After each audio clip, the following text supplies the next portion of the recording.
Hello and welcome to the spoiler alert. I think I'm keeping that as the name, first of all. And second of all, I still have not found a little fluffy thing that goes over the microphone, so I can't have my fan on. Probably wondering, why are you wearing that? Just because I do it in all my videos. I wear this in basically every video I've made, except for when I was not on camera. I think then I didn't. I don't know. It's just my look. I guess Angry Video Game Nerd has his white one. I've always worn this for like the longest time. Not this exact one. I have different ones. But yeah, that's getting really personal now. And let's move on to the comic books. Star Wars Force Awakens. There's really nothing to spoil on this because obviously if you've seen the movie, you know what's going on in the comic book. And like I said in my review, it is a very... it's not a very abridged, but yeah, it's just an abridged version of the comic book. We get the beginning of it happen really fast, where Poe gets captured and everything. That happens in like I think a page and a half. We get Rey on Jakku finding BB-8 really fast, and her actually we have her scavenging first, but not even like inside the thing, just kind of taking the stuff she finds for portions of food or whatever that stuff. I'm assuming it's food. And then she finds BB-8. We have Finn escaping with Poe, and then it ends with them running to the Millennium Falcon, and that's pretty much it. And it's not word for word accurate, but yeah, it's basically like reading an abridged version. I went through this in maybe less than 5 minutes because I already knew what was going on, and it was just very simply written. It was definitely not worth $4.99. First of all, I'm glad I get discount at my store. Hopefully you get a discount at your store. And like I said before, it's definitely something just for hardcore fans because it literally was an abridged version of the movie. I haven't read the other comic book versions. I can't talk. I haven't read the other comic book versions of the Star Wars movies to see if they're any different or if it's the same thing. But as for this, it is an abridged version of Episode 7. So it's not bad because the story is still Episode 7. It's still good. But when you're reading it, you know what's missing if you've seen the movie. And I've only seen it like 1.5 times. The other half time, like I started watching it and then I had like my computer had issues and I was like, screw it. And finish it. It's long. But yeah. That's pretty much all I have to say about it. Is it bad? No. Is it good? No. Is it something I recommend? Again, no, unless you're a hardcore fan, because there's really nothing's being added to it. If there was something being added to it, I would recommend it, but there isn't. Anyways, moving on to Aquaman #1, and Black Manta is in it, and I'm assuming that this is the son of the original Black Manta or something, because he talks about how Aquaman killed his father.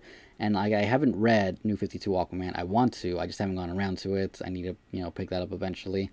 But it's pretty interesting. He attacks the embassy. He makes himself look like a different guest, and then takes out one of the guards and plants the bomb, and it starts filling with water. It's good. It's a good ending. I think it happened really fast near the end. Like I said in my review, it is a slow beginning with all these people coming to his like embassy thing, and just it's good. It's not amazing, but it is good for new readers. I'm sticking with that because it was good. I liked it. There's really nothing else to talk about. I mean, Black Manta I don't know much about. Funny enough, he was never I know he's like, I think, the main villain for Aquaman.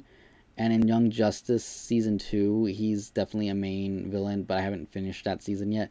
And then in Justice League, the like the animated series and stuff, he was in it a few times, but a lot like Sinestro did, those characters were really underutilized. They were just there with Lex Luthor a few times, kind of in the background, and that's kind of a shame. They could have really drawn out their characters a little bit more. But then again, Aquaman wasn't a big deal in that series, so it's probably a reason for him, though.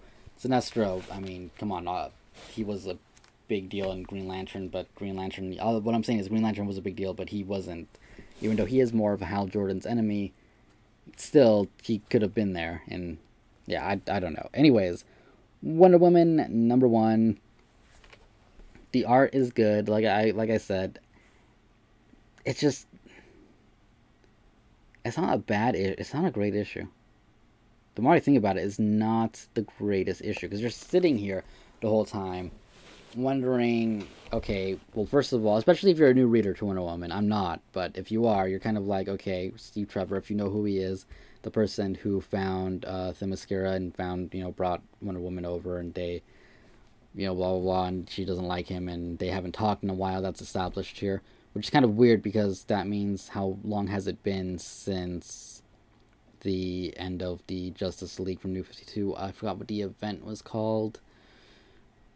Basically the event that just ended, he was in it and they talked, so that's kind of weird for them to be like, oh, I haven't talked to her in forever. But the reason he says that is because they're asking, did you tell Wonder Woman about what's going on there, because she's in the area, and then we find out she's actually looking for that cat lady whose name I don't remember, but we do see her in the end, and she's telling her, help, I can't find the mascara. I'm pretty sure I'm saying that right. I hope I'm saying that right. So apparently she can't find the island. I don't know why. We don't, obviously that's the mystery, but it just starts with her not knowing where it is, and it's kind of like, wasn't the last issue you were confused about who you were, and you went to Olympus, but now you're looking for the island, and it's just confusing. It is confusing. I do not know what is happening. That's my complaint with this. The art is amazing. The story is confusing. I want to see where it's gonna go, but as an issue one, I'm not for it. And then there's the whole year one happening after this.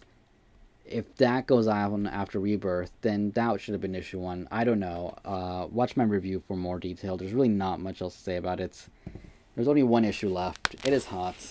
I want a drink, so I'm gonna do this fast and finish this. The Flash. It was good. Like I said, it was good. I really do like it. I think this is probably, story-wise, the best issue. Wonder Woman, art-wise, the best issue of the week. And, yeah, we get a little bit of his origin.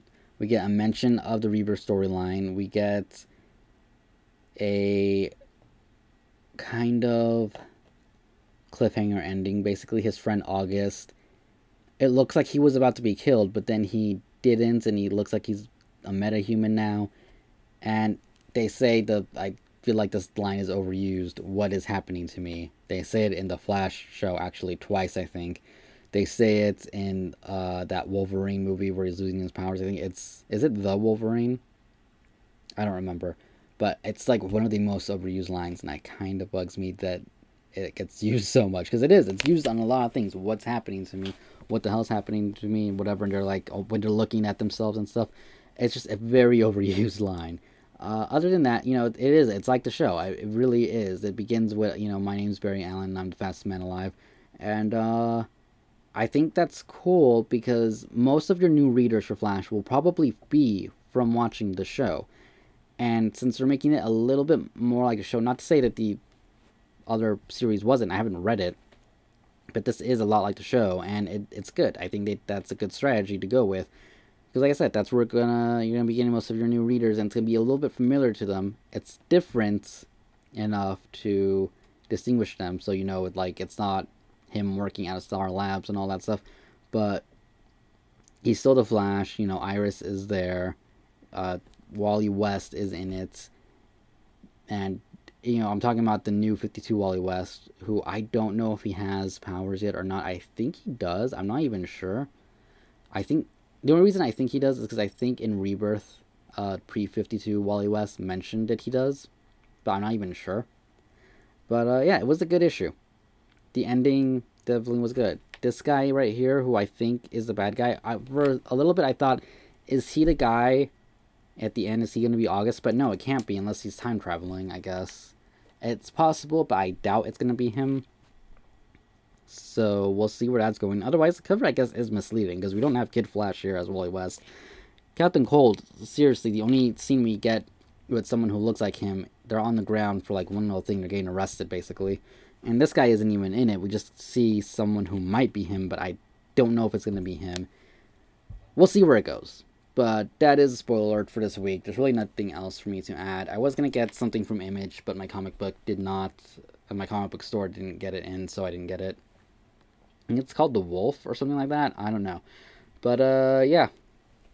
Not much else to say. It's really hot. I'm trying to see if I can film somewhere else where it's going to be a little bit cooler. And if I can find this thing for the audio, that would be great. My voice is starting to go, by the way. Aside from that, I am planning on going back and doing reviews on Monday for regular comic books. I do have like a whole bunch of Batman stuff over here that I've been wanting to get to. I just haven't had a chance to yet. Some Marvel stuff, some manga stuff, and we'll see how that goes. Hopefully I'll be picking all that stuff up soon. For now, I'm going to be just doing these, but like hopefully maybe next week or in a week after that, I'll be doing that stuff and it'll be going up consistently, I hope. And I do have plans for other types of videos, so that will be exciting. But anyways, I'm going to go get a drink of water, and yeah, that's pretty much it. Thanks for watching. Thumbs up, subscribe, and I'll see you guys later. Goodbye.